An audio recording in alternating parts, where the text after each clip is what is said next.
BJP నాయకులు హిందుత్వవాది చికోటి ప్రవీణ్ మనతో ఉన్నారు. ఆయన నిన్న జరిగినటువంటి బలరాముడి యొక్క విగ్రహ ప్రతిష్టాపనకు సంబంధించి అలాగే ఆయన రాజకీయ భవిష్యత్తుకు సంబంధించి ఆయనతో మాట్లాడించే ప్రయత్నం చేద్దాం. చికోటి ప్రవీణ్ గారు నమస్తే అండి. నిన్న జరిగినటువంటి విగ్రహ ప్రతిష్టాపన కార్యక్రమాన్ని చూస్తే మీకు ఎలా అనిపించింది? నిన్న బాలరాముడి విగ్రహ ప్రతిష్ట హిందువులందరూ కూడా నిన్న గర్వంతో ఉన్నారు. నిన్న దేశం మొత్తం, రాష్ట్రంగా దేశం మొత్తం కాషాయమయమైంది. ప్రతి ఒక్కరి హృదయాలలో జై శ్రీరామ్ అనే నిదానంతో నిన్న ఒక బ్రహ్మాండమైన, అంటే ఈ సెంచరీలో one of the best program అని చెప్పొచ్చు. నిన్న అయోధ్యలో 500 ఏళ్ల నుంచి కానిది ఇవాళ ఆ కళ హిందువులది సాకారం అయిందంటే ఓన్లీ మోదీ గారి పుణ్యాన్ని నేను అనుకోవడం. ఛత్రపతి శివాజీ మరో రూపం మా మోదీ గారు. అక్కడక్కడ అంటే నిన్న సాయంత్రం జరిగినటువంటి ర్యాలీలు కావాలి, దీపార్చన అక్కడక్కడ కొంచెం చెదురు ముదురు కట్టలేదు. ముఖ్యంగా ఇటు మెదక్ జిల్లా దౌలతాబాద్లో జరిగినటువంటి సంఘటన మీకు తెలిసే ఉంటుంది. దాన్ని ఎట్లా చూస్తారు అసలు? నిన్న నాకు వీడియో కూడా ఇవాళ రావడం జరిగింది. అక్కడ లోకల్ కార్యకర్తలు కూడా వీడియోస్ పంపించినారు. నిన్న ప్రశాంతంగా మేము మా సంతోషాన్ని ఎక్స్ప్రెస్ చేస్తూ, మరి మాకున్న రామభక్తిని చాటుతూ, మరి ఒక పల్లకి సేవ చేస్తుంటే మీదికెళ్ళి వేరే వర్గానికి చెందిన యువకుడు చెప్పిసరడం జరిగింది. అది పల్లకిపై పడ్డది. మరి ఇలాంటి ఘటనలు చాలా దురదృష్టకరం. మరి ఇవన్నీ కూడా మా హిందువుల మనోభావాలు కించపరిచే విధంగా ఉంటాయి. మరి దీనిపై పోలీసులు ఇమీడియట్గా చర్య తీసుకోవాలి. చర్య తీసుకుంటే అంటే ఈ లుచ్చగాడు ఓవైసీ గాడు వచ్చి ఇన్వాల్వ్ అయ్యిందని కూడా తెలిసింది నాకు.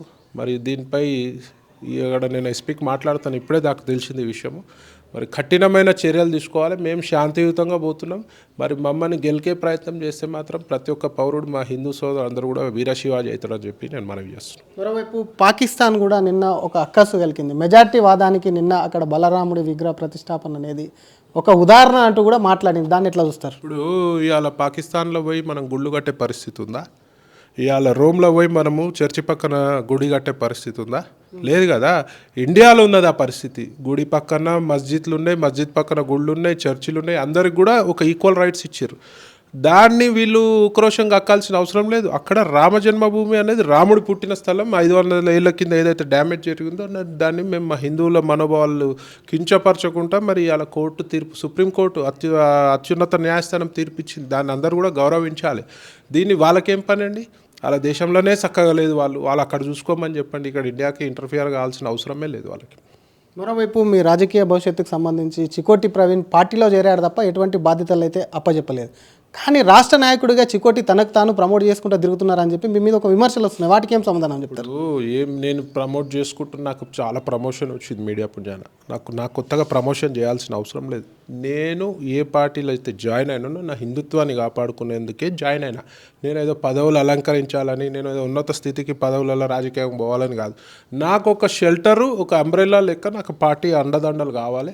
దాని గురించి నేను ముఖ్యంగా హిందుత్వాన్ని, గోవుని కాపాడే విధంగానే నేను ఈ పార్టీలోకి రావడం. కేవలం షెల్టర్ కోసమే జాయిన్ అయినామంటారా బీజేపీలో? షెల్టర్ అంటే నేను హిందుత్వం గురించి పోరాటం చేస్తుంటే రకరకాల ఇబ్బందులు మీరు చూసారు కదా. గత లుచ్చా ప్రభుత్వం, బీఆర్ఎస్ ప్రభుత్వం నాపై అనవసరమైన అన్యాయమైన కేసులు పెట్టారు. మరి ఆ ఒక ఇండివిజువల్గా ఎదుర్కోవాలంటే శక్తి సరిపోదు. ఇప్పుడు ఒక బీఆర్ఎస్ లాంటి గవర్నమెంట్ని ఎదుర్కొన్నా నేను, ఒక ఇండివిజువల్గా నా శక్తి సరిపోదు. నాకు ఒక ఆర్గనైజేషన్ అండ ఉండాలి. నాకు బీజేపీ ఉన్న ఎజెండా నా మనస్తత్వం సూట్ అవుతుంది. నేను హిందువుల గురించి, గోవు గురించి పాటుపడుతున్నాను కాబట్టి నేను పార్టీలో జాయిన్ అయినా. అంతేగాని నాకు పెద్ద పెద్ద పదవుల గురించి నేను ఈరోజు కూడా నేను ఆలోచిస్తున్నాను. మీ అభిమానులు చాలామంది చెప్తున్నారు చికోటి ప్రవీణ్ లాంటి నేత పార్టీలో జాయిన్ అయితే పార్టీ వాళ్ళు ఏ బాధ్యతలు ఇవ్వకపోను, చికోటి ప్రవీణ్కు సరైనటువంటి గౌరవ మర్యాదలు దక్కట్లేదని చెప్పి మీ అభిమానులు మా వద్ద వచ్చి కానివ్వండి, బయట కానీ చెప్పుకుంటున్నటువంటి పరిస్థితి ఉంది. అట్లేం లేదండి. నాకు కిషన్ రెడ్డి గారు ఎప్పుడు కూడా, కిషన్ రెడ్డి గారు కానీ, లక్ష్మణ్ గారు కానీ, డికే అరుణ గారు కానీ, సంజయ్ అన్న ముఖ్యంగా నా జాయినింగ్ అడ్డు అయిన రోజు కూడా ఆయన స్పందించినాడు. నాకు మంచి సముచిత న్యాయం, నాకు ఇబ్బందే లేదు. నాకు మంచి పొజిషన్ ఇచ్చారు. నేను ఏ పార్టీ పోస్టు అడగలే. మొన్ననే ఎలక్షన్స్ అయినా, ఎలక్షన్ ముందు 1.5 month ముందే నేను జాయిన్ అవ్వడం జరిగింది.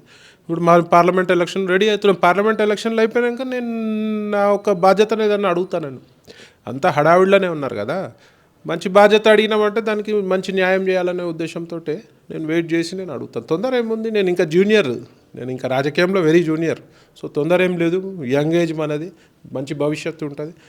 నాకు పార్టీ సిద్ధాంతాలు నచ్చి, మోదీ గారు చరిష్మా అనుకోండి, మోదీ గారు ఏవైతే భారతదేశానికి మంచి చేస్తుండో ఆయనను చూసి నచ్చి నేను పార్టీలకు రావడం జరిగింది. కానీ పదవుల గురించి కాదు. మరోవైపు హిందుత్వవాది ఉన్న మీరు పార్టీలో కొంతమంది హిందుత్వవాదులు ఉన్నారు, వాళ్ళు మీ పైన పరోక్షంగా విమర్శలు చేస్తున్నటువంటి పరిస్థితి, వాళ్ళకు మీరు చెప్పే సమాధానం ఏంటి? ఎవడో మరుగుతాడు, దాన్ని పట్టించుకోవాల్సిన అవసరం లేదు. నేను నా హిందూ ప్రేమతోటి, హిందూ మతంపై ఉన్న ప్రేమతోటి ఎన్నో జన్మల సుకృతం అంటే అదృష్టం చేసుకుంటే కానీ మనం హిందువుగా పుట్టాం. అలాంటి మతానికి ఇవాళ ఇబ్బంది ప్రమాదంలో ఉంది కాబట్టి దాన్ని కాపాడుకోనికి వచ్చిన. ఇట్లా విమర్శించేటోళ్ళు హిందుత్వం ముసుగులో ఎంతోమంది ఉన్నారు, వాళ్ళని నేను పట్టించుకోవాల్సిన అవసరం లేదు. మురిగే కుక్కల కింద తీసేస్తాను. మరోవైపు ఎక్కడి నుంచి చికోటి ప్రవీణ్ ఇప్పటికే ఎంపీ టికెట్కు ప్రయత్నాలు ముమ్మరంగా చేస్తున్నారని చెప్తున్నారు, ఎక్కడి నుంచి పోటీ చేస్తారు? ఇప్పుడు అధిష్టానం ఎట్లా ఆదేశిస్తే అట్లా నా ఒక మనోభావన అయితే చెప్పడం జరిగింది. వాళ్ళు ఎట్లా చెప్తే అట్లా నేను చెప్పారు. అసలు ఎక్కడి నుంచి అడిగారు మీరు టికెట్? నేను జైరాబాద్ నుంచి అడిగినా. మరి వాళ్ళు ఎట్లా అనుకుంటే వాళ్ళకి చేయాలనుకుంటే ఇస్తారు. ఇచ్చినా నేను బీజేపీ సైనికుడినే, ఇవ్వకుండా నేను పార్టీకే పాటు పడతా. మొన్న కూడా అసెంబ్లీ ఎలక్షన్లో మీరైతే చూసిరు ఎన్ని నియోజకవర్గాలు తిరిగిందో, ఏ రకంగా నా వల్ల అంతో ఎంతో ఇంపాక్ట్ బీఆర్ఎస్కి అయితే పడ్డదని నేను అనుకుంటా. అంటే జైరాబాద్ని ఎంచుకోవడానికి కారణం ఏంటో తెలుసుకోవచ్చా? ఆడ నాకు అభిమానులు ఎక్కువ ఉన్నారు. ముఖ్యంగా నేను ఇంతకుముందు లాస్ట్ ఇయర్ శ్రీరామనవమి సందర్భంగా పోయిన ఒక స్పీచ్ ఇవ్వడం జరిగింది. నాకు అక్కడ అభిమానుల నుంచే ప్రెషర్, అన్న మా దగ్గర రావాలి, మీరు మా దగ్గర నిలబడాలని ఒక మెయిన్ ప్రెషర్ ఉంది. చూద్దాం మరి ఎట్లా ఉంటుందో. మరి జైరాబాద్ టికెట్కు సంబంధించి మొన్న బీఆర్ఎస్ సమీక్ష సమావేశం కూడా నిర్వహించడం మీకు తెలిసే ఉంటుంది.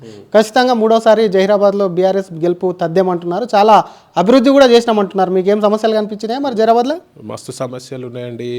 బీఆర్ఎస్ ప్రభుత్వం అంటేనే సమస్యలు, స్కీములు అంటే కాదు, స్కాములు చేస్తారు వాళ్ళు. ప్రతి ప్రాజెక్టులో స్కాములే. హిందూ ద్రోహులు ఎవరన్నా ఉన్నారంటే బీఆర్ఎస్లే. సో అక్కడ ప్రజలు యాక్సెప్ట్ చేసే పరిస్థితి లేదు. ఆల్రెడీ తెలంగాణలో వాళ్ళని చీగొట్టిరు ప్రజలు, ఇంకా యాక్సెప్ట్ చేసే పరిస్థితులు లేవు. మేకపోతు గాంభీర్యం చూపించుడు తప్ప ఆ కేటీఆర్కి ఏం పని పాటలేదు. ఫస్ట్ హిందుత్వం పైన కక్ష సాధింపు చర్యలు మానుకొని, గోసేవకులపై కేసులు మానుకోమని చెప్పి కూడా హితువు చెప్పడం జరిగింది. అయినా ఏం లేదు. ఇలా గోశాపం దాకి సంక నాకపోయినారు వాళ్ళు. కానీ వాళ్ళు ఇంకా కూడా పవర్లో ఉన్నానే ఒక ఫీలింగ్లో ఉన్నారు, అది నిద్రలో ఉన్నారు వాళ్ళు. ఇంకా నాకు తెలిసి ఇక ఫ్యూచర్ అయితే లేదు బీఆర్ఎస్ పైన, అంతే సంగతి. అంతేనా? 100% అంతే. అంటే మీరు కాంగ్రెస్తో టైప్ అయి చెప్పి బీఆర్ఎస్ను నాశనం చేయాలి, బీజేపీ కాంగ్రెస్ ఒకటైందని చెప్పి నిన్న కేటీఆర్, అది నిజమేనా? నోరుకి నాలుకకి నరం లేదు, ఏది పడితే అది వాగిర్రు. అహం ధోరణి మార్చుకోకనే ఇవాళ వాళ్ళకి ఆ పరిస్థితి. ప్రజలు చిరత్కిచ్చిర్రు ఇవాళ. ఇంకా అహంకారంతో నేను ఆ మేఘాలపై నడుస్తా, నోటికి వచ్చినట్టు మాట్లాడతా అంటే ఈడ పడేటోడు అవ్వలేడు. ప్రజలు అన్నీ గమనిస్తున్నారు, ప్రజలు ఆల్రెడీ బుద్ధి చెప్పారు. ఈ ఎలక్షన్లో వాళ్ళకి ఒక్క సీటు కూడా రాకపోవచ్చు. మరోవైపు మీకు జైరాబాద్ టికెట్కి సంబంధించి చాలామంది కూడా టికెట్ అడుగుతున్నారు. చికోట్కి ప్రవీణ్కు ఉన్నటువంటి అనుకూలమైనటువంటి అవకాశాలు ఏంది, అసలు మీకే ఎందుకు ఇవ్వాలి టికెట్? ఇప్పుడు చికోటి ప్రవీణ్ అనేది మొత్తం రాష్ట్రంలో తెలిసిన వ్యక్తి. చికోటి ప్రవీణ్ ఏమీ ఆశించాడు, ప్రజల సేవ గురించి వచ్చిండు.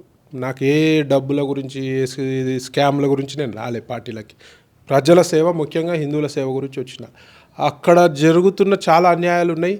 ఆడ మొత్తం ఓవైసీ పెత్తనాలు ఉంటాయి. ఆడ జైరాబాద్ అనే ఒక పార్లమెంట్లో ఓవైసీ చెప్పినట్టు నడుస్తుంది. వాడిని ఎదుర్కోవాలంటే నాసుంటోనికి టికెట్ ఇవ్వాలి. అక్కడ హిందుత్వం ప్రమాదంలో ఉంది కాబట్టి నేను అక్కడ కోరుకోవడం జరిగింది. నా ఒక క్వాలిఫికేషన్ చాలు.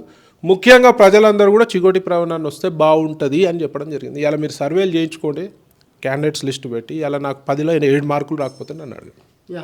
థ్యాంక్ యూ అండి. ఇది చికోటి ప్రవీణ్ జైరాబాద్కు టికెట్ కూడా ఆశిస్తున్నట్టు అక్కడ తనకు ఉన్నటువంటి అవకాశాలు వెల్లడిస్తున్నాయి. మరోవైపు నిన్న అక్కడక్కడ ఘటనలు జరిగిన దాని మీద కూడా మండిపడుతున్నటువంటి ఆ పరిస్థితి. మరోవైపు బీఆర్ఎస్ అనేది వచ్చే రోజుల్లో ఉండదు, పూర్తిగా బీఆర్ఎస్ అనేది వినాశనమే తప్ప కూడా అది అభివృద్ధి కాదు. వచ్చే ఎన్నికల్లో ఒక్క సీటు కూడా బీఆర్ఎస్కు రాదంటూ కూడా చికోటి ప్రవీణ్ చెప్తున్నటువంటి పరిస్థితి.